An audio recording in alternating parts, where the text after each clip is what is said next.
the coordinating minister for a theme. The growth strategy that is presented in this conference is very comprehensive. You're talking about youth, you're talking about the cities, you're talking about the market, but as well as the governance.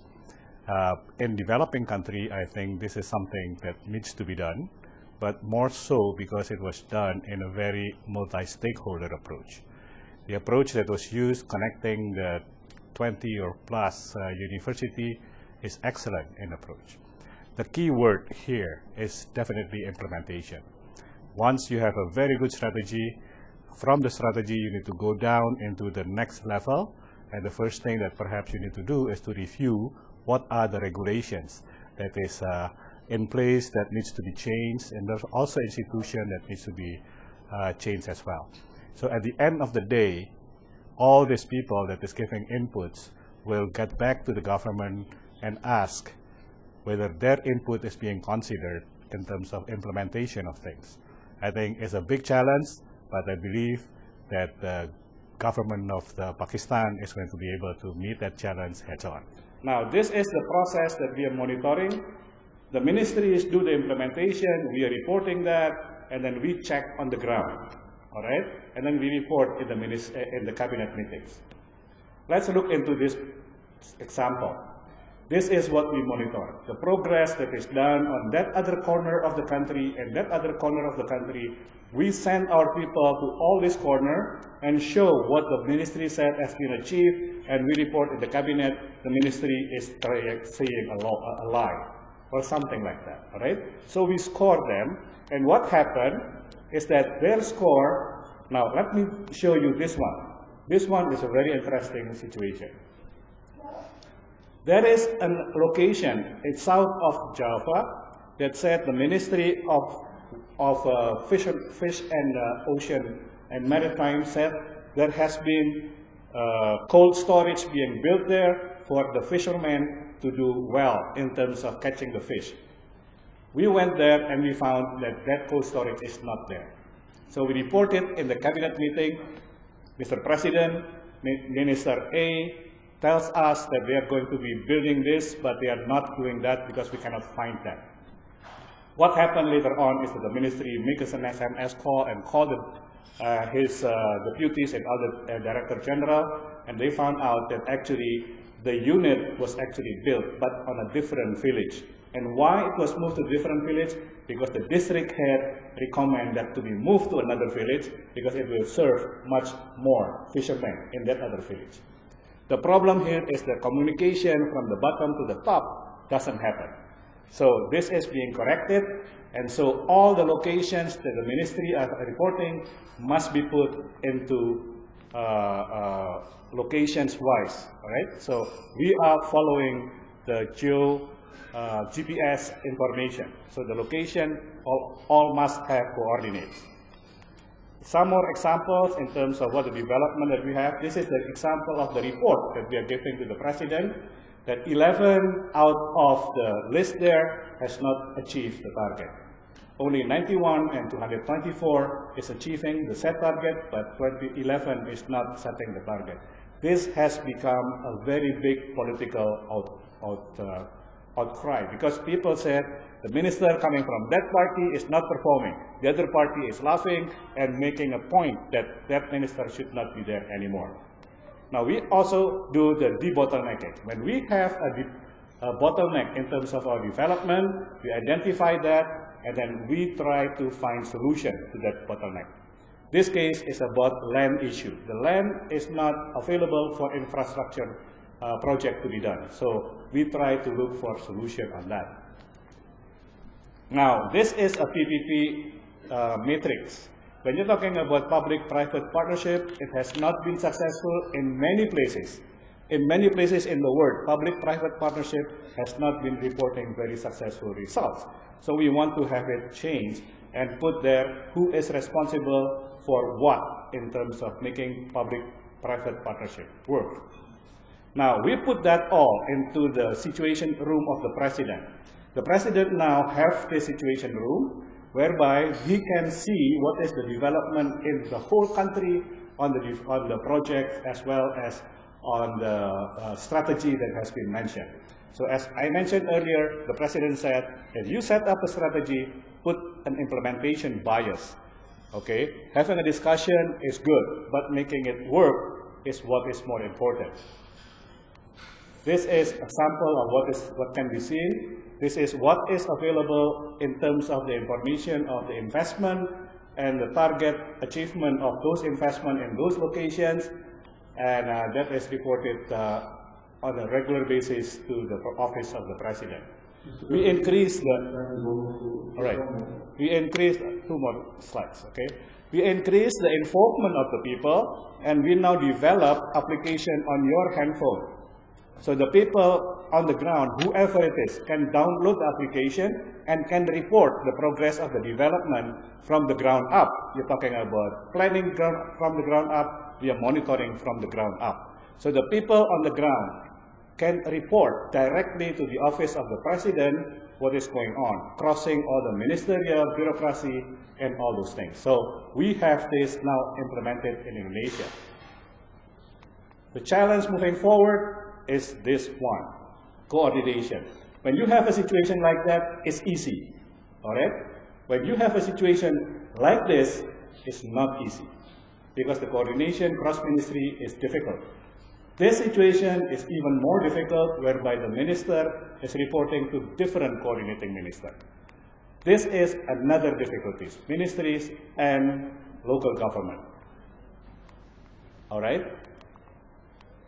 And this is the most terrible thing, when coordinating ministers have to talk to each other and the ministry has to talk to each other.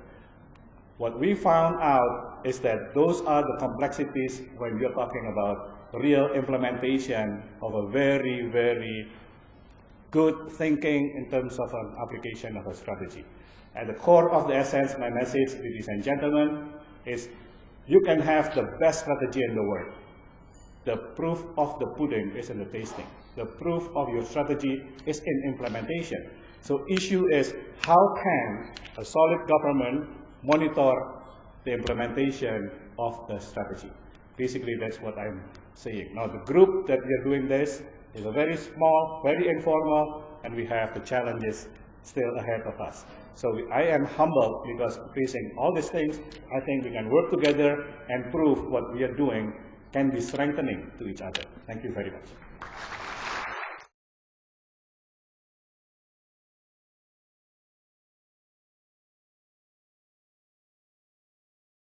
So the government has accepted that the two documents will become the pillars of the government transformation program, and we have the 5-year plan, which is what we do for every 5 years, would be based on these two documents, or rather for the medium to long term, because the new economic model is supposed to cover a 10-year period that is from 2011 to 2020. So the objective of the Vision 2020 remains that we want to become a high-income advanced nation. Well, I was struck by how similar your growth framework and the new economic model that I'm working on, or that we have recommended to the government, the Malaysian government, yeah, that we analyze the issues and challenges in the economy, and you've done exactly that in the document.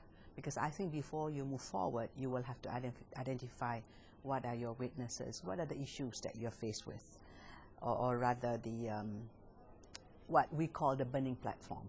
Yeah, so you have identified that, and I think, and from there, then you recognize the hindrances or the barriers towards growth, and in the document that was done, and then they come up with the recommendations or the way forward. Yeah, so I think they have covered the main issues that is supposed to be covered.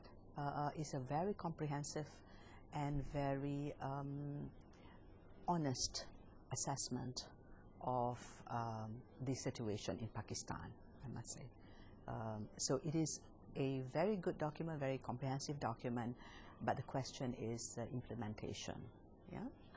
There are two ways of looking at civil service reforms. One is you do it for the sake of the civil service, yeah, That's one way, one approach. The other approach is to see it as facilitating the economic plan.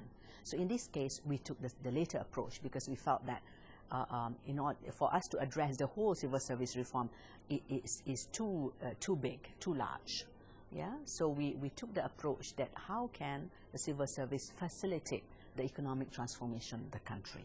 We proposed to the government, and it has been taken up, that the incentive structure will be different. It will be performance-based, yeah, and the difference that Dr. Nadim wanted me to also talk upon was about the monetization of the perks. Because in our analysis, we criticize that the government has expanded and it has bloated, and we need to reduce the size of government.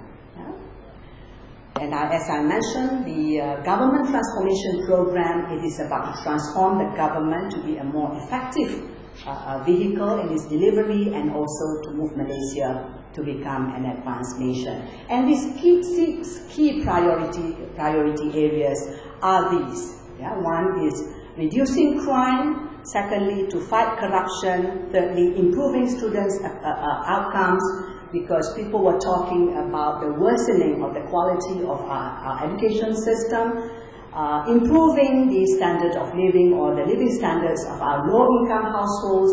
We did our analysis, and that 40% of Malaysian households are below or earning below 1,500 ringgit, or it is about $500 US. Yeah? And improving rural basic infrastructure, and also improving urban public transport. These were the 6 main areas of why people rejected the National Front at the last general election. Yeah. So what they did with the, what Pemandu did to help Prime Minister Najib to work on this was to get every minister to be in charge of these 6 priority areas, and they have a review period of every 6 months. So the way CEO Pemandu described this to us is that every 6 months the minister will have to meet the Pope, which is the Prime Minister, and answer why they have not met the objectives outlined for their ministry. And we want to go beyond the definition of the IMF and the World Bank, and we use our own quality of life index that was developed by the Economic Planning Unit, where Dr. Sulaiman was the DG at one point. Yeah? And the high income, we clearly define what is the income level, the GNI per capita, that we should achieve in order to become high income, that the economy has to grow towards the present size that we have now. Now we are at $8,000 US GNI, and we have to double that. So the growth has to be in the region of 5 to 6%. We also talk about sustainability. Now we are facing the same problem that you're facing here, which is the worsening deficit, fiscal deficit. So we say to the government, this is not sustainable. There was a reason for that after the 1997 crisis, private investment that used to be about 30% was only half. We cannot go back, or somehow we do not get back the pre-crisis level of private investment. So the public investment has to support the private investment. But we say to the government that, look, enough is enough, you have to move out. You are crowding the private sector, and also because our GLCs are very strong, that our capital market is also affected. Yeah? So we say that we need our capital market to be more fluid, so the government has to pare down or sell their shares in order for our